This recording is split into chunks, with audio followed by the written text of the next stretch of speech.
na yan, tawag po dyan page setup. Opo. So, click nyo lang yung page setup natin. Ito po siya. Andito yung sizing ng media. Ayan, may kita nyo. Kung A4 ka, o kaya yung mismo sukat ng bilhin mo na 12. So, ayan yung mga 12 tayo dyan. 1224, 12 by 12. So, dito nyo lang po babaguhin yan. Kung sakali namang retaso yung gamit nyo, so, pwede nyo po yung manually input dito. So, sabi ko nga, ang pinaka-maximum na haba na meron tayo is 24. Pwede mo nang punuin yan, doon lang po sa may red line, margin na po yan, huwag ka nang lalagpas yan. Kasi hindi nyo na makakat ng maayos. Kaya hindi nyo talaga niya kinakat. Okay? So, ayun lang naman po yung purpose ng natin, page setup. Then makikita mo rin dito, may machine. So, may mga ibang option pa dito. Yung mga naka-auto, hayaan nyo lang po yan. Hindi na po natin ginagalaw yun since automatic naman nakikita ng software niya. So, ito yung cutting mat. Yun po, yun no? Yung cutting mat natin na yun. So, ang cutting mat po, ang purpose po niyan is adhesive kasi yan. Consumables din po siya. Ayun yung sinabi mo kanina, sir, dinidikit yung materials doon, tapos ipapakat na sa kanya. So, yun talaga yung trabaho niya.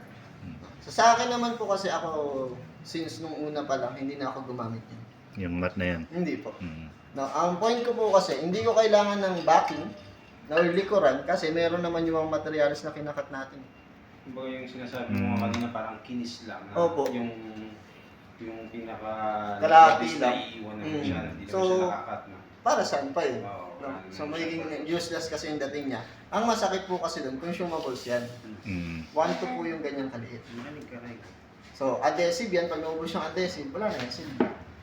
No? So, kung ginagamit mo sa ganung proseso, mabilis lang siyang mauubos. Tapos, magpapalit ka 1 to ulit.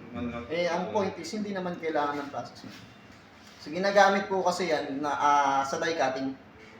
Yung die cutting, di ba, pabutas? Pabutas. So, walang backing yun. Siya yung mag-silbi ba? Siya yung mag-hold. Okay. So, dito sa setup, Pero kung basic stickers, yung mga ganun. hindi na po. Yung, Basta, malalaman mo naman yun eh. Basta may backing, or may likuran, kinikiss cut mo. Kahit wag ka na mag-cutting mo. Okay na po yun. Pwede naman yan. okay. So, dito sa setup natin ng cutting mat, hayaan niyo po siyang nan kung wala pong nakalagay. Si Kameo kasi medyo sensitive sa ganyan eh. Opo. Kung ano yung nakikita niyo dito, dapat ganun din yung nakikita niyo dito. Kung may cutting mat dito, may cutting mat din sana doon. Kung wala doon, wala rin dito. So ano ibig ko sabihin? Pag nilagay niyo po kasi yan, for example, yung 12 by 12, nakikita niyo may cutting mat. Tapos hindi ka naman naglagay ng cutting mat. So madalas po, hinahanap niya muna kasi ito. Sumasabla yung cutting mat. Ganun yung nangyayari. Opo. So kung walang cutting mat, lagay niyo siya sa nan. Kung meron, ilagyan niyo ng parehong sukat. Opo. So yun lang naman. So question po sa page setup natin. So yun lang naman, kaka-canvas kasi natin ito, importante din kasi ito. Para pagka nag-setup ka ng mga design mo, na-maximize mo siya. No, sasagad. Tama yung yan, yung sa red line na yun. Hindi na Huwag ka na lalabas doon. Yun lang. Hindi nyo na kasi nakakat yun. Sa loob lang po. No. So sa cutting natin, sir, meron tayong dalawang klase ng cutting. So una, si direct cutting, sinasabi ko kanina. Pangalawa naman po si contour cutting. So anong pagkakaiba nila? Direct cutting po yung pinakita mong gold. Yung gold. No? Kasi yung materials ko gold, sinalang ko sa cutter, dinirect niyang katan. So direct cutting. Walang printing, no? Hindi natin yung pinrintan. Pangalawa naman po si contour, siya naman po yung piniprint muna bago ipakat. Ito yan, ano? Opo, siya yung mga pwede yung iba't ibang kulay, kulay na design. No, pwede yun. May mga images na ba, yung kinakat mo. So siya po yung papasok, si contour cutting. So yun is meron ng printer yung nakasama. So kung malilito ka sa kanila, kunyari yan, isang kulay lang naman yan. So pwede kayo ni-cut sa itim na stickers. Pwede po, i-direct mo Direct na lang siya pag mo kagad. na-print. Oo. Pero pag pinrint nyo po, kahit itim lang yan, papasok ka sa contour. Kasi andun tayo sa term na, pinrint nyo po kasi. Pinirint mo. No, so kailangan susundin mo rin yung process niya. Iko-control mo siya kahit isang kulay lang siya. Apo, so ganun yung pagkakaiba. So simulan natin dun sa direct cutting na Direct kasi cutting pinakamadaling tayo. ko sa inyo. So sa direct cutting, nasa design mo, sir, yung gold kanina. So mostly sa mga ganyan, mga text na yung mga dinidikit natin sa balloons, yung mga ganito. Mga text lang po yan. No?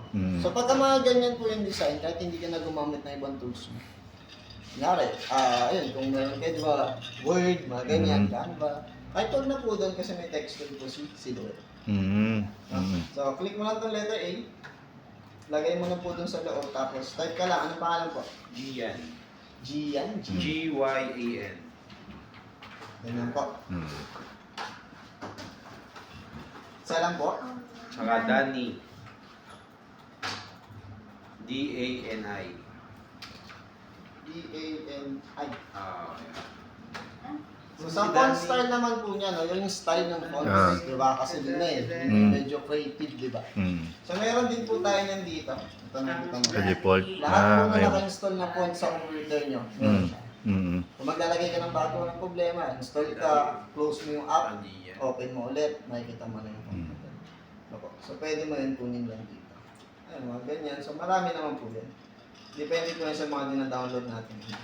Fonts. Font. Mm. Opo. Naano rin niya yung parang landscape na. Yes po, pwede. Yung size. So, pwede po sa kanya.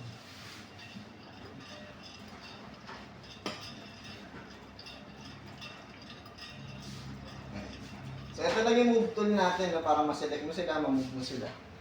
So, ito yung gagamitin mo. Yung arrow. Yung arrow. Mm. Kasi pag nandito po kayo, walang gagawin nyo kundi magta-type ng text. Mm. So, kailangan nyo i-move yung mga design, punta ka lang dito Mm. para ma-select mo sila. Mm. Yung sa sizing naman po, no, sa mga fonts, yung mga letters, Mm. no, ang sizing po natin manual. Kasi di ba importante din yung size Ah, niya, size, yung mm. height, tsaka yung width po niya. So manual, pag sinabi kong manual po, nakikita niyo yung inches po dito sa gilid. Yun Mm. So wala kang pupuntahan dito, tatype niyo yung size 3x4, wala po Ganun, ganun. Paano So yan? po, hahatakin niyo po siya sa gilid. Ah, Dito po, kasi mo sumasabay sa paggalay ng inches niya. Mm. So tatansyahin niyo po siya. Mm. Kung gusto niyo siya na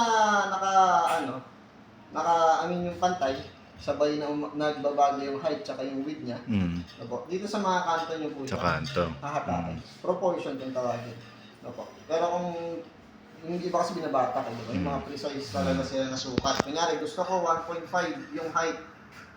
Pero yung haba, 4, 3, mga ganun. Mm. So, kukunin mo yung 1.5 tapos hahatakin mo na lang po ito. Ah, okay. Opo. Yun nga lang, may stretch po. Yung design natin pagka hindi tayo naka-proportion. Opo. So, for example, yun, pwede na yan. Just ginagawa ko dito.